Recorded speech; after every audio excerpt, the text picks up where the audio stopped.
ನಮಸ್ಕಾರ ಗೆಳೆಯರೆ, ಸೆಲ್ಫಿ ಕ್ಲಾಸಸ್ಗೆ ಸ್ವಾಗತ. ನಾನು ನಾಗರಾಜ್. ಬನ್ನಿ ಗೆಳೆಯರೆ, ಇವತ್ತಿನ ಕ್ಲಾಸ್ನ ಸ್ಟಾರ್ಟ್ ಮಾಡೋಣ. ಗೆಳೆಯರೆ, ಇವತ್ತಿನ ಕ್ಲಾಸ್ನ ಸ್ಟಾರ್ಟ್ ಮಾಡೋದಕ್ಕಿಂತ ಮುಂಚೆ ಇನ್ನೂ ಯಾರ್ಯಾರು ನಮ್ಮ ಚಾನಲ್ನ ಸಬ್ಸ್ಕ್ರೈಬ್ ಮಾಡಿಲ್ಲ, ಲೈಕ್ ಮಾಡಿ, ಶೇರ್ ಮಾಡಿ, ಸಬ್ಸ್ಕ್ರೈಬ್ ಮಾಡೋದನ್ನು ಮರಿಬೇಡಿ. ಬೆಲ್ ಬಟನ್ನ ಒತ್ತಿ ಗೆಳೆಯರೆ, ಯಾಕಂದರೆ ನಾವು ಅಪ್ಲೋಡ್ ಮಾಡುವಂಥ ವಿಡಿಯೋಗಳ ನೋಟಿಫಿಕೇಶನ್ ತಮಗೆ ಬರ್ತಾ ಇರುತ್ತೆ. ಅದೇ ರೀತಿ ಈ ಹಿಂದೆ ಕೂಡ ನಾವು ವಿಡಿಯೋಗಳನ್ನು ಅಪ್ಲೋಡ್ ಮಾಡಿದ್ದೀವಿ. ಅಪ್ಲೋಡ್ ಮಾಡಿರೋ ವಿಡಿಯೋಗಳ ಲಿಂಕ್ಗಳನ್ನು ಕೆಳಗಡೆ ಡಿಸ್ಕ್ರಿಪ್ಷನ್ ಬಾಕ್ಸಲ್ಲಿ ಕೊಟ್ಟಿದ್ದೀನಿ, ನೋಡಿ ಚೆಕ್ ಮಾಡ್ಕೊಳ್ಳಿ. ಬನ್ನಿ ಹಾಗಾದರೆ ಸ್ಟಾರ್ಟ್ ಮಾಡೋಣ. ಗೆಳೆಯರೆ, ಇವತ್ತಿನ ಕ್ಲಾಸ್ ತುಘಲಕ್ ಸಂತತಿ. ದೆಹಲಿ ಸುಲ್ತಾನರಲ್ಲಿ ಮೂರನೆಯವರು ತುಘಲಕ್ ಸಂತತಿಯವರು. ಕ್ರಿಸ್ತಶಕ 1320ರಿಂದ 1414ರವರೆಗೆ ಇವರು ಆಳ್ವಿಕೆಯನ್ನು ಮಾಡ್ತಾರೆ. ಒಟ್ಟು 94 ವರ್ಷಗಳ ಆಳ್ವಿಕೆ, ಸುದೀರ್ಘವಾದ ಆಳ್ವಿಕೆಯನ್ನು ಯಾರು ತುಘಲಕ್ ಸಂತತಿಯವರು ದೆಹಲಿಯಲ್ಲಿ ಮಾಡ್ತಾರೆ ಗೆಳೆಯರೆ. ಓಕೆ, ಬನ್ನಿ ಹಾಗಾದರೆ ಸ್ಟಾರ್ಟ್ ಮಾಡೋಣ. ಹೆಚ್ಚು ಕಾಲ ದೆಹಲಿಯನ್ನು ಆಳಿದ ಸಂತತಿ ತುಘಲಕ್ ಸಂತತಿ. ಒಟ್ಟು ವರ್ಷಗಳು 94. ಅತಿ ಕಡಿಮೆ ಆಳ್ವಿಕೆಯನ್ನು ಮಾಡಿದಂಥ ಸಂತತಿ ಖಿಲ್ಜಿ ಸಂತತಿ. ಎಷ್ಟು ವರ್ಷ? 30 ವರ್ಷ ಆಳ್ವಿಕೆಯನ್ನು ಮಾಡಿದ್ದಾರೆ ಗೆಳೆಯರೆ. Okay, point number 2, Ghiyasuddin Tughlaq ಸಂತತಿಯ ಸ್ಥಾಪಕ. ಪಾಯಿಂಟ್ ನಂಬರ್ 3, ಘಿಯಾಸುದ್ದೀನ್ ದೆಹಲಿಯ ಹತ್ತಿರ ತುಘಲಕಾಬಾದ್ ಎಂಬ ನಗರವನ್ನು ಕಟ್ಟಿಸ್ತಾನೆ. ಗೆಳೆಯರೆ, ಸ್ಪರ್ಧಾತ್ಮಕ ಪರೀಕ್ಷೆಗಳಲ್ಲಿ ಏನು ಪ್ರಶ್ನೆಗಳನ್ನು ಕೇಳಿದ್ದಾರೆ, ಏನು ಪಾಯಿಂಟ್ಗಳನ್ನು ಕೇಳಿದ್ದಾರೆ, ಅದಷ್ಟನ್ನೇ ನಾವು ಕ್ಲಾಸ್ಗಳನ್ನು ಮಾಡ್ತೀವಿ. ಬೇಡವಾಗಿದ್ದನ್ನು ನಾವು ಯಾವುದೇ ರೀತಿಯ ಕ್ಲಾಸ್ಗಳನ್ನು ಮಾಡಲ್ಲ. ಸೊ ಇಂಪಾರ್ಟೆಂಟ್ಗಳನ್ನು ನಾವು ಇಲ್ಲಿ ಕೊಟ್ಟಿದ್ದೀವಿ, ಮುಖ್ಯಾಂಶಗಳನ್ನು ನೋಟ್ ಮಾಡ್ತಾ ಹೋಗಿ. ಪಾಯಿಂಟ್ ನಂಬರ್ 3, ಘಿಯಾಸುದ್ದೀನ್ ದೆಹಲಿಯ ಹತ್ತಿರ ತುಘಲಕಾಬಾದ್ ಎಂಬ ನಗರವನ್ನು ಕಟ್ಟಿಸ್ತಾನೆ. ಓಕೆ, ನೆಕ್ಸ್ಟ್ ಯಾರು ಬರ್ತಾರೆ? ಮೊಹಮ್ಮದ್ ಬಿನ್ ತುಘಲಕ್ ಬರ್ತಾನೆ. ಘಿಯಾಸುದ್ದೀನ್ ತುಘಲಕ್ ನಂತರ ಮೊಹಮ್ಮದ್ ಬಿನ್ ತುಘಲಕ್ ಬರ್ತಾನೆ. ಕ್ರಿಸ್ತಶಕ 1325ರಿಂದ ಕ್ರಿಸ್ತಶಕ 1351ರವರೆಗೆ ದೆಹಲಿಯ ಮೇಲೆ ಆಳ್ವಿಕೆಯನ್ನು ಮಾಡ್ತಾನೆ. ಪಾಯಿಂಟ್ ನಂಬರ್ 1, ಮೊಹಮ್ಮದ್ ಬಿನ್ ತುಘಲಕ್ ಮೂಲ ಹೆಸರು ಜುನಾ ಖಾನ್. ಮೊಹಮ್ಮದ್ ಬಿನ್ ತುಘಲಕ್ನ ಮೂಲ ಹೆಸರು ಏನಪ್ಪ ಅಂದರೆ ಅದು ಜೂನಾ ಖಾನ್. ನೆನ್ಪಿಟ್ಕೊಳ್ಳಿ, ಇದನ್ನು ಆಲ್ರೆಡಿ ಸ್ಪರ್ಧಾತ್ಮಕ ಪರೀಕ್ಷೆಗಳಲ್ಲಿ ಕೇಳಿದ್ದಾರೆ.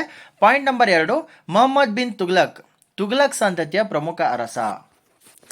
ಪಾಯಿಂಟ್ ನಂಬರ್ 3, ಮೊಹಮ್ಮದ್ ಬಿನ್ ತುಘಲಕ್ನನ್ನು ಹುಚ್ಚು ದೊರೆ, ವೈರುಧ್ಯಗಳ ಮಿಶ್ರಣ, ಹಣಗಾರರ ರಾಜ ಮತ್ತು ವಿಲಕ್ಷಣ ಸುಲ್ತಾನ ಅಂತ ಕರೀತಾರೆ. ಯಾಕೆ ವಿಲಕ್ಷಣ ಸುಲ್ತಾನ ಅಂತ ಕರೀತಾರೆ ಅಂದರೆ, ಮನಸ್ಸಿಗೆ ಬಂದದ್ದನ್ನು ಇವನು ಆದೇಶ ಮಾಡ್ತಿದ್ದ ಗೆಳೆಯರೆ. ತನ್ನ ಮನಸ್ಸಿಗೆ ಬಂದಂಥದ್ದು ತನ್ನ ಆಳ್ವಿಕೆಯಲ್ಲಿ, ತನ್ನ ರಾಜ್ಯದಲ್ಲಿ, ತನ್ನ ಪ್ರಜೆಗಳ ಮೇಲೆ ಇವನು ಆದೇಶವನ್ನು ಮಾಡ್ತಿದ್ದ. ಅದಕ್ಕಾಗಿ ಇವನು ವಿಲಕ್ಷಣ ಸುಲ್ತಾನ ಅಂತ ಕರೀತಾರೆ, ಹುಚ್ಚು ದೊರೆ ಅಂತ ಕರೀತಾರೆ ಮೊಹಮ್ಮದ್ ಬಿನ್ ತುಘಲಕ್ನ. Okay, point number 4, Mohammad bin Tughlaq ಕ್ರಿಸ್ತಶಕ 1327ರಲ್ಲಿ ರಾಜಧಾನಿಯನ್ನು ದೆಹಲಿಯಿಂದ ದೇವಗಿರಿಗೆ ಬದಲಾಯಿಸಿದನು. It's a very very important point ಗೆಳೆಯರೆ. ಯಾಕಂದರೆ ಸ್ಪರ್ಧಾತ್ಮಕ ಪರೀಕ್ಷೆಯಲ್ಲಿ 1000 ಬಾರಿ ಪ್ರಶ್ನೆನ ಕೇಳಿದ್ದಾರೆ. ದೆಹಲಿಯ ಯಾವ ರಾಜಧಾನಿಯನ್ನು ದೆಹಲಿಯಿಂದ ದೇವಗಿರಿಗೆ ಬದಲಾಯಿಸಿದನು ಅಂದರೆ ಮೊಹಮ್ಮದ್ ಬಿನ್ ತುಘಲಕ್ ಕ್ರಿಸ್ತಶಕ 1327ರಲ್ಲಿ ರಾಜಧಾನಿಯನ್ನು ದೆಹಲಿಯಿಂದ ದೇವಗಿರಿಗೆ ಬದಲಾಯಿಸ್ತಾನೆ. ಇದರ ಉದ್ದೇಶ ವಿಶಾಲವಾದ ಸಾಮ್ರಾಜ್ಯಕ್ಕೆ ರಾಜಧಾನಿ ಕೇಂದ್ರ ಭಾಗದಲ್ಲಿರಬೇಕು ಅನ್ನೋದು ಮಾತ್ರ ಉದ್ದೇಶ ಆಗಿರುತ್ತೆ. ಓಕೆ, ಪಾಯಿಂಟ್ ನಂಬರ್ 5, ದೇವಗಿರಿಯ ಈಗಿನ ಹೆಸರು ಏನಪ್ಪ ಅಂದರೆ ದೌಲತಾಬಾದ್. ಪಾಯಿಂಟ್ ನಂಬರ್ 6, ಭಾರತದಲ್ಲಿ ಪ್ರಥಮ ಬಾರಿಗೆ ಸಾಂಕೇತಿಕ ನಾಣ್ಯ ಪದ್ಧತಿಯನ್ನು ಜಾರಿಗೆ ತಂದವರು ಮೊಹಮ್ಮದ್ ಬಿನ್ ತುಘಲಕ್. ಗೆಳೆಯರ ನೆನ್ಪಿಟ್ಕೊಳ್ಳಿ, ಇಟ್ಸ್ ಅ ವೆರಿ ಇಂಪಾರ್ಟೆಂಟ್. ಭಾರತದಲ್ಲಿ ಪ್ರಥಮ ಬಾರಿಗೆ ಸಾಂಕೇತಿಕ ನಾಣ್ಯ ಪದ್ಧತಿಯನ್ನು ಜಾರಿಗೆ ತಂದಂಥವ್ರು ಯಾರಪ್ಪ ಅಂದರೆ ಅದು Mohammad bin Tughlaq. Okay, point number 5, ದೇವಗಿರಿಯ ಈಗಿನ ಹೆಸರು ದೌಲತಾಬಾದ್. ಓಕೆ, ಇದು ಆಲ್ರೆಡಿ ಆಗಿದೆ. ಪಾಯಿಂಟ್ ನಂಬರ್ 7, ಮೊಹಮ್ಮದ್ ಬಿನ್ ತುಘಲಕ್ನು ದಿನಾರ್ ಎಂಬ ಬಂಗಾರದ ನಾಣ್ಯ ಮತ್ತು ಅದಲಿ ಎಂಬ ಬೆಳ್ಳಿ ನಾಣ್ಯಗಳನ್ನು ಚಲಾವಣೆಗೆ ತಂದನು. ಕೆಲವು ವರ್ಷಗಳ ನಂತರ ತಾಮ್ರ ಮತ್ತು ಹಿತ್ತಾಳೆಯ ಸಾಂಕೇತಿಕ ನಾಣ್ಯಗಳನ್ನು ಚಲಾವಣೆಗೆ ತರ್ತಾನೆ. ಪಾಯಿಂಟ್ ನಂಬರ್ 8, ಮೊಹಮ್ಮದ್ ಬಿನ್ ತುಘಲಕ್ನ ನಾಣ್ಯ ಪದ್ಧತಿ ಯಶಸ್ವಿಯಾಗಲಿಲ್ಲ. ಯಾಕೆ ಯಶಸ್ವಿಯಾಗಲಿಲ್ಲ ಅಂದರೆ ಕಾರಣ, ನಾಣ್ಯ ವ್ಯವಸ್ಥೆ ಸರ್ಕಾರದ ಸ್ವಾಧೀನದಲ್ಲಿ ಇರಬೇಕು, ಬಟ್ ಅಲ್ಲಿ ಎಲ್ಲರೂ ಕೂಡ ನಾಣ್ಯವನ್ನು ಟಂಕಿಸ್ತಾ ಇದ್ದಂಥವರು ನಾಣ್ಯಗಳನ್ನು ಟಂಕಿಸಿ ಚಲಾವಣೆಯನ್ನು ಮಾಡ್ತಾ ಇದ್ರು. ಹೀಗಾಗಿ ಮೊಹಮ್ಮದ್ ಬಿನ್ ತುಘಲಕ್ನ ನಾಣ್ಯ ಪದ್ಧತಿ ಯಶಸ್ವಿ ಆಗಲಿಲ್ಲ ಗೆಳೆಯರೆ. Okay, point number 9, Mohammad bin ತುಘಲಕ್ನನ್ನು ಇತಿಹಾಸಕಾರ ಎಡ್ವರ್ಡ್ ಥಾಮಸ್ ಹಣಗಾರರ ರಾಜ ಅಂತ ಕರೆದಿದ್ದಾರೆ. ಹಣಗಾರರ ರಾಜ ಅಂತ ಯಾಕೆ ಕರೆದಿದ್ದಾರೆ ಅಂದರೆ, ಯಾರ ಹತ್ರ ಹಣ ಇರುತ್ತೆ ಅವರಿಗೆ ಈತ ಮರ್ಯಾದೆಯನ್ನು ಕೊಡ್ತಾ ಇದ್ದ, ಅವರ ಮಾತುಗಳನ್ನು ಕೇಳ್ತಾ ಇದ್ದ. ಯಾರ ಹತ್ರ ಬರೀ ಹಣ ಇರಲಿಲ್ಲ, ಅವರ ಮಾತುಗಳನ್ನು ಈತ ಕೇಳ್ತಾ ಇರಲಿಲ್ಲ, ಅವ್ರಿಗೆ ಯಾವುದೇ ರೀತಿಯ ವ್ಯವಸ್ಥೆಗಳನ್ನು ಮಾಡಿ ಕೊಡ್ತಾ ಇರಲಿಲ್ಲ, ಪ್ರಜೆಗಳೇ ಆಗಲಿ ಯಾರೇ ಆಗಲಿ. Okay, point number 10, Mohammad bin ತುಘಲಕ್ನ ಆಸ್ಥಾನಕ್ಕೆ ಮೊರಾಕೋ ದೇಶದ ಇತಿಹಾಸಕಾರರಾದ ಇಬನ್ ಬತೂತ್ ಎಂಬ ವ್ಯಕ್ತಿ ಭೇಟಿಯನ್ನು ನೀಡ್ತಾನೆ. ಇಬನ್ ಬತೂತ್ನ ನ್ಯಾಯಾಧೀಶನಾಗಿ ಮೊಹಮ್ಮದ್ ಬಿನ್ ತುಘಲಕ್ ನೇಮಕ ಮಾಡ್ತಾನೆ ಗೆಳೆಯರೆ. Okay, point number 11, Ibn Battuta ತನ್ನ ಅನುಭವಗಳನ್ನು ತಾನು ಬರೆದ ಪುಸ್ತಕವಾದ ಕಿತಾಬ್ ಇ ರೆಹಲಾದಲ್ಲಿ ಬರೆದಿಟ್ಟಿದ್ದಾನೆ. ಸ್ಪರ್ಧಾತ್ಮಕ ಪರೀಕ್ಷೆಯಲ್ಲಿ ಈ ಪ್ರಶ್ನೆನ ಕೇಳಿದ್ದಾರೆ. ಇಬನ್ ಬತೂತ್ ಯಾರ ಆಳ್ವಿಕೆಯಲ್ಲಿ ಭಾರತಕ್ಕೆ ಭೇಟಿಯನ್ನು ಕೊಟ್ಟಿದ್ದ ಅಂದರೆ ಅದು ಮೊಹಮ್ಮದ್ ಬಿನ್ ತುಗ್ಲಕ್ನ ಆಳ್ವಿಕೆಯಲ್ಲಿ ಇಬ್ನ ಬತೂತ್ ಭಾರತಕ್ಕೆ ಭೇಟಿಯನ್ನು ಕೊಡ್ತಾನೆ. ಯಾವ ದೇಶದ ಇತಿಹಾಸಕಾರ? ಮೊರಾಕೋ ದೇಶದ ಇತಿಹಾಸಕಾರ ಇಬ್ನ ಬತೂತ್ ಮೊಹಮ್ಮದ್ ಬಿನ್ ತುಗ್ಲಕ್ನ ಆಳ್ವಿಕೆಯಲ್ಲಿ ಭಾರತಕ್ಕೆ ಭೇಟಿಯನ್ನು ಕೊಡ್ತಾನೆ ಗೆಳೆಯರೆ. It's a very important. ಇದನ್ನ ಪ್ರಶ್ನೆಯನ್ನ ಕೇಳಿದ್ದಾರೆ. ಓಕೆ, ನೆಕ್ಸ್ಟ್ ಪಾಯಿಂಟ್ ನಂಬರ್ 12 ನಾವು ನೋಡ್ತಾ ಇದ್ದೀವಿ. ಮೊಹಮ್ಮದ್ ಬಿನ್ ತುಗ್ಲಕ್ ವಿಜಯನಗರ ಸಾಮ್ರಾಜ್ಯ ಸ್ಥಾಪನೆಯ ಕಾಲದಲ್ಲಿ ದೆಹಲಿಯ ಸುಲ್ತಾನನಾಗಿದ್ದ ಗೆಳೆಯರೆ. ಮೊಹಮ್ಮದ್ ಬಿನ್ ತುಗ್ಲಕ್ ವಿಜಯನಗರ ಸಾಮ್ರಾಜ್ಯ ಸ್ಥಾಪನೆಯ ಕಾಲದಲ್ಲಿ ದೆಹಲಿಯ ಸುಲ್ತಾನನಾಗಿದ್ದ.